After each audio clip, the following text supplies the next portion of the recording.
Tom. Like, Bryan Harsin's in Mexico right now. Is he going to lose his job on vacation? Probably. I don't know if it'll happen while he's on vacation, but he's probably going to lose his job because it certainly feels like a lot of people are draping the crepe for this to happen. Auburn is just like, I don't know. I feel like that the way that statement reads is like Auburn, everybody who cares about Auburn and all the Auburn boosters are going to do their own research and they're all going to come to 1,000 different results based on what they want the result to be. And this entire situation is just a mess.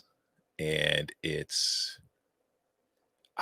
I mean, Auburn's a mess. Auburn's going to keep being a mess. Like, this is just, it's getting to circus territory with this program, because if you just think of the history, like, I understand why some people at Auburn probably want to get rid of Bryan Harsin. Like, maybe you've had there's been a lot of turnover on the coaching staff. I don't think there's any might. I've got a lot of uncertainty about this whole situation in terms of what to believe, what not to believe, what is, power players trying to influence the true media narratives and the way that you can take social media posts and blow them out of proportion. There's a lot of uncertainty on my part, but what I am certain about is, number one, there is a group that does not want Bryan Harsin to be the Auburn head football coach. And it's the same about that. It's the same group that didn't want him hired in the first place. They wanted Kevin Steele to be replacing Gus Malzahn. Yeah, let's not forget, like, a year ago when this happened, there were the warring factions at Auburn over who the replacement was going to be. Kevin Steele had his army and his generals, and they were fighting for the job. But then, the other people came in, and it ended up all of a sudden being Bryan Harsin, kind of seemingly out of nowhere at the time. Like, he wasn't really a name, if I recall correctly, that was being floated as a possible option. It just kind of happened. And ever since then, there have been people at Auburn who did not want Harsin hired, who have been basically digging for any single reason they can find to get rid of him. And some of the rumors are just like, there's a whole lot of stupid message board rumors being spread. I don't want to go Jimbo Fisher here, but there's a whole lot of stupidity from message boards that people are kind of taking as gospel, and people are being a little too eager to spread because it will help them achieve the end goal that they desire. And I think some people are being used in this process to kind of fan those flames and have that happen. And I think at the end of the day, just based on all this, Bryan Harsin is going to end up getting fired. Whether it's this week or next week or sometime during the season, it's pretty clear that there are enough people in charge or with power in Auburn who want him gone. And I understand it for football reasons. I know that there's been a lot of turnover on the coaching staff. I know that there's been a lot of players in the transfer portal. But for me, like, players entering the transfer portal after getting a new coach, that's not out of the ordinary, especially now with the COVID year and everybody getting a free transfer. That's probably going to be the norm at most places going forward. Guys are going to stick around. New coaches hired, be like, not really digging this. This isn't what I came here for. I'm going to go somewhere else and find something else. But there's also the fact that Auburn's recruiting class, I guess, wasn't good enough, at least for what they want, to be able to compete with what they want. But number 18 in the country, but still way below, I guess 7 or 8 in the SEC at that point. So you're looking up at many of your division rivals, and of course Georgia, your cross division rival in the SEC. Everyone is recruiting better than Bryan Harsin if you look at your immediate most important foes in the SEC. And that's understandable, because we know how important recruiting is. And if Auburn fancies itself as a team that's going to win national titles, and it did win a national title in 2010, then it has to recruit better than it did in Harsin's first class. And if you look at just the way that they approached it and things, there's not a lot of indicators if you go through history that Harsin's suddenly going to be, if he's not been that guy already, there's no indication really that he's going to suddenly become that guy that puts together top 10 classes. But the problem with this thought process, if this is indeed the driving factor behind it, and it's not just somebody's ego being bruised because they didn't get what they wanted originally, like, Tommy Tuberville had a lot of success at Auburn. And then Nick Saban showed up. And then Tommy Tuberville wasn't good enough. So they had to get rid of Tommy Tuberville. Gene Chizik comes in, wins the national title with Cam Newton, which, by the way, I think everything that's happened at Auburn is happening now is just further confirmation of how incredible Cam Newton was, that he was able to take this program to a national title. But then Chizik, a few years after winning that national title, is not doing enough. He's gone. Gus Malzahn comes in, gets to the BCS title game his very first year, and then spends the rest of his tenure at Auburn pretty much teetering on the edge of being fired. But what Gus Malzahn did the entire time he was at Auburn was bring in top 10 recruiting classes. And guess what? Didn't matter, because you're still up against Nick Saban. Now you're up against Kirby Smart too. Now you're up against LSU. Now Jimbo Fisher's at Texas A&M. So you've got to compete with that. They just put together the greatest recruiting class of all time. And when you just look at Auburn right now, we talked about this last week, where it's kind of starting to enter Tennessee territory as far as the circus value of it. What's the one thing Auburn and Tennessee have in common? Orange? No, they're the only two programs in the SEC that, as currently constructed, have to play both Georgia and Alabama every single season. Yeah, I see what you're saying. And that's really hard to compete with. And now you got to consider, too, Texas and Oklahoma are coming. So who could Auburn, if they fired Harsin right now, who the hell are they bringing into this job after seeing the kind of things that, getting rid of a coach after 1 year, getting rid of never being good enough, all these warring factions? Who the hell is Auburn going to bring in to get a singular vision for the program that can not only keep everybody in line, but can do it while competing with all those other teams for national titles? I think that the job in and of itself is incredibly intimidating. And the fact that you have now Texas A&M operating at a new level means that that Auburn schedule is the toughest, one of the toughest schedules in the entire country every single year that they roll it out, just because of the makeup of being in the SEC West and playing Georgia in the cross division. That doesn't mean that you should not get rid of Bryan Harsin. Like no. I do want to be able, because you're right. If a team finishes the season on a 5-game losing streak, has a not embarrassing loss in the bowl game. Houston was a really good team, top 25 team, but still you're losing to the American Athletic Conference team as Auburn. And you're looking at the turnover on the staff. You could have reasons to want to fire Bryan Harsin and go hire someone else. Mm-hmm. The problem is it's going to cost $18.3 million. Yeah. And half of that, $9.15 million, will be due 30 days after you make the decision. Mm-hmm. Now, let's put that out. You put that money for buying out Harsin, which you will find a reason to do it with cause.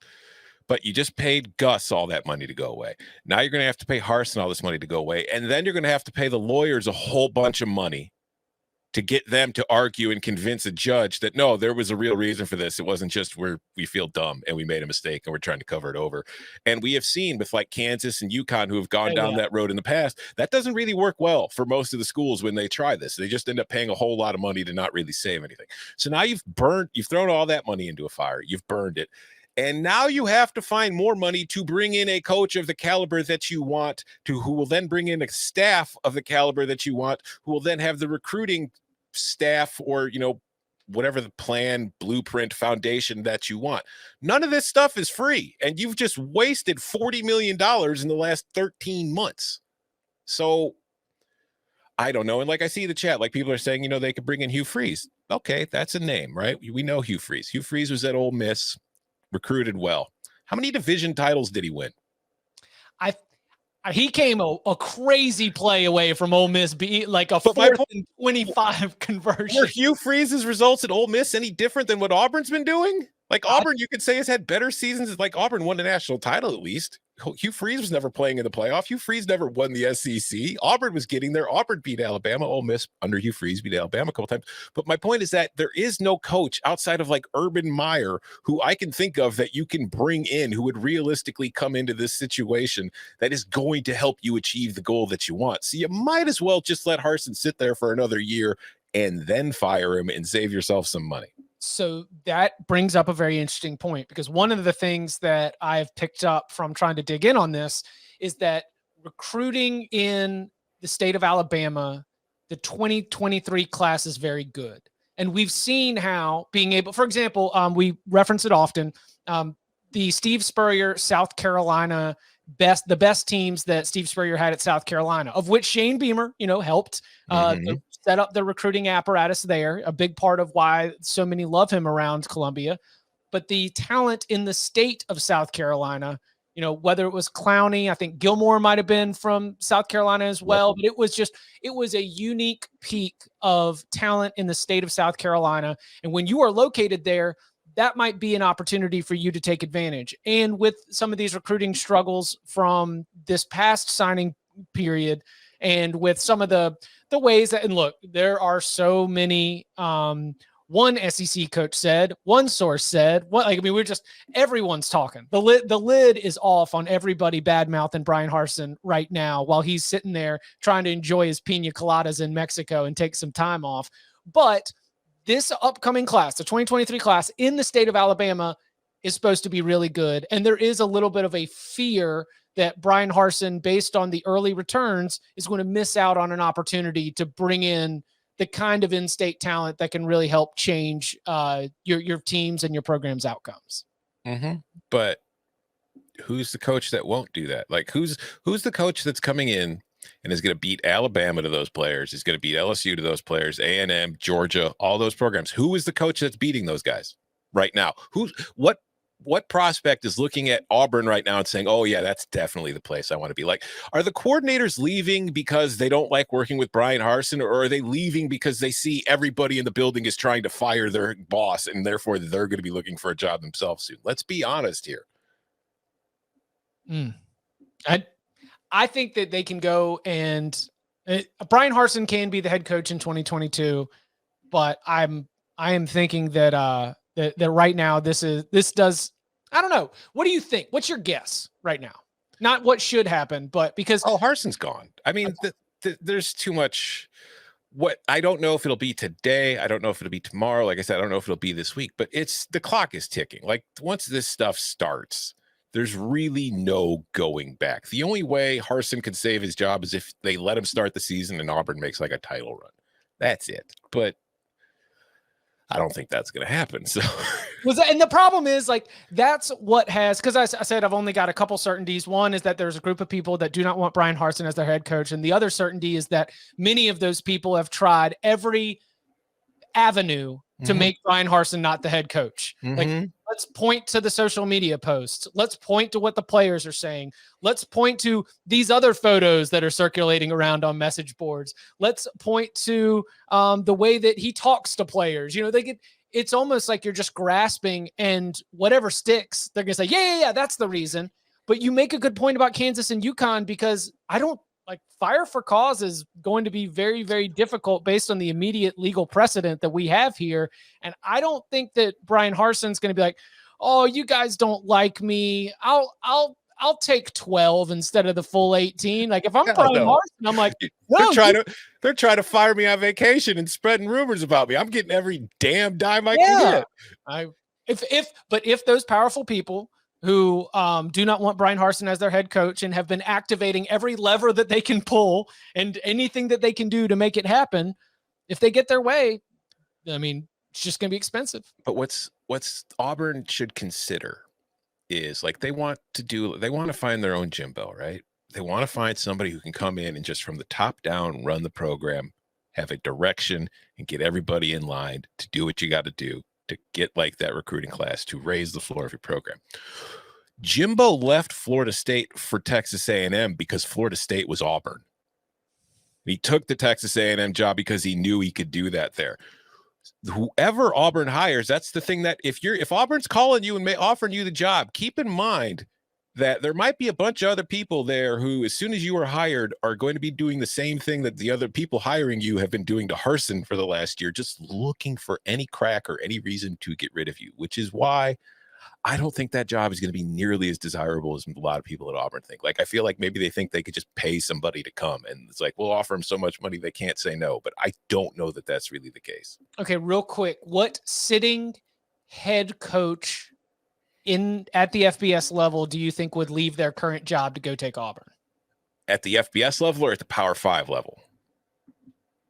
I don't know. I don't know what my list is for Power 5. I'm just saying, though, I think a lot of G5 coaches would. Right. But I don't think those are the kind of names that Bill if Clark gets a shot. Like, all of a sudden, like, Bill Clark has helped UAB build up into something. And, but we're going to go and give him the opportunity to take over at Auburn. But Bill Clark's from the Bryan Harsin mold. not, I mean, he's not the guy that's just going to go out and recruit the absolute hell out of it and then roll the ball out and let all the great players play. That's a program builder.